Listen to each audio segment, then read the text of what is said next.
वाराणसी स्थित ज्ञानवापी परिसर के व्यास जी के तहखाने में आखिरकार 30 साल बाद पूजा अर्चना शुरू हो गई।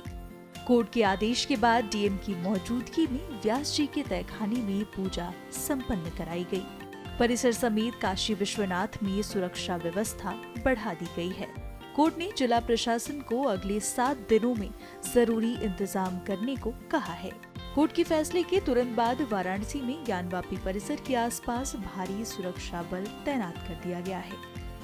कोर्ट के इस फैसले और उसके बाद हुए पूजन कार्यक्रम को लेकर वकील विष्णु शंकर जैन ने जानकारी दी है।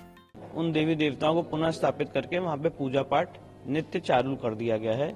तो आज की जो वस्तु स्थिति है वो ये है कि व्यास जी के तहखाने में नियमित पूजा पाठ शुरू हो चुकी है। कई जगह से कहा यह जा रहा है कि टाइम बिल्कुल नहीं दिया गया। 7 दिन की बात हो रही थी, लेकिन रातों रात किस तरह से करा दिया गया।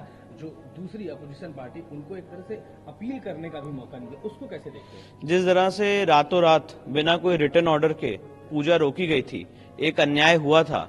आज उस अन्याय को एक न्याय के माध्यम से, कोर्ट के माध्यम से उनके ऑर्डर की कंप्लायंस करने का काम किया गया। अभी खबर ये आ रही है कि आम लोग जिस तरह से अभी डायरेक्ट नहीं जा सकते क्योंकि शुरुआत एक तरह से हो गई है, उसको क्या लगता है कि जल्द से जल्द शुरू होना चाहिए? क्या नहीं, मुझे लगता है आम लोग जा सकते हैं और आम लोग जाएंगे भी। जो भक्तजन है वो वहाँ पे दर्शन के लिए जा सकते हैं। पूजा पाठ कौन करे इसके लिए ऑलरेडी काशी विश्वनाथ ट्रस्ट को निर्धारित किया गया है। हमारे जो क्लाइंट्स हैं शैलेंद्र व्यास, उन्होंने भी काशी विश्वनाथ ट्रस्ट को ही ऑथोराइज किया है कि वही पूजा पाठ करें।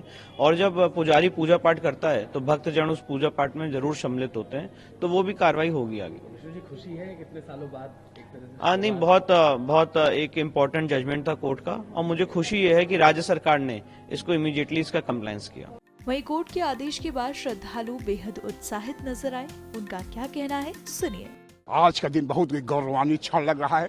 हम रोम रोम पुलकित हो गया है। जैसे ही बाबा का दर्शन किए, हमको लगता है कि जो माननीय कल का फैसला जो माननीय डॉक्टर ए के विश्वेश जी ने दिया था कि जो है ये जैसे फैसला दिया, वह फैसला हमको अभूतपूर्व लगा। उन्होंने आदेशित किया था कि विश्वनाथ मंदिर ट्रस्ट तत्काल जो है इसको जो है जो व्यास जी का तहखाना है उसको खोले और जनता के लिए उसको रास्ता मुहैया करे। हम लोग बाबा का दर्शन करने गए। दर्शन करने के बाद अभी जो है जैसे व्यास जी के तहखाने को मुड़े, लेकिन अभी भी सारी व्यवस्थाएं परिपूर्ण है। बैरिकेटिंग काट के उधर दरवाजा बना दिया गया है ताकि व्यास जी के तहखाने तक दर्शन के लिए जा सके पब्लिक। तो आज माहौल बदला हुआ लग रहा था। हाँ, माहौल इस समय तो मतलब भीड़ कम है दर्शन के लिए। अब दिन में पता चलेगा माहौल कैसा है, पब्लिक का उत्साह क्या है, सब दिन में पता चलेगा। आप लोग उत्साहित हैं? जी बिल्कुल उत्साहित है हम लोग। एक एक पौधा हम लोग आगे बढ़ रहे हैं। हम लोग का तो लक्ष्य है बाबा को मुक्ति करना, माँ श्रृंगार गौरी जिसके लिए हम लोग इतना मुकदमा करे हैं, लड़ रहे हैं हम लोग, वो हमारी ज्ञानवापी मंदिर के अंदर हैं। हमारे जो इष्ट है, इतने दिनों से हम लोग को जो इंतजार था कि मतलब कि ये सब सॉल्व हो जाए मैटर और हम लोग उनके दर्शन कर पाएँ। मतलब इतने दिनों से दर्शन करते हुए भी मतलब ये था कि मतलब कहीं ना कहीं कुछ अधूरा है, जो आज सब पूरा होते हुए दिख रहा है। गौरतलब है कि कोर्ट ने बुधवार 31 जनवरी को ज्ञानवापी परिसर में मौजूद तहखाने में पूजा पाठ कराने का अधिकार देने का निर्णय सुनाया था, जिसके बाद तहखाने से बैरिकेडिंग हटा दी गई और पूजा संपन्न की गई।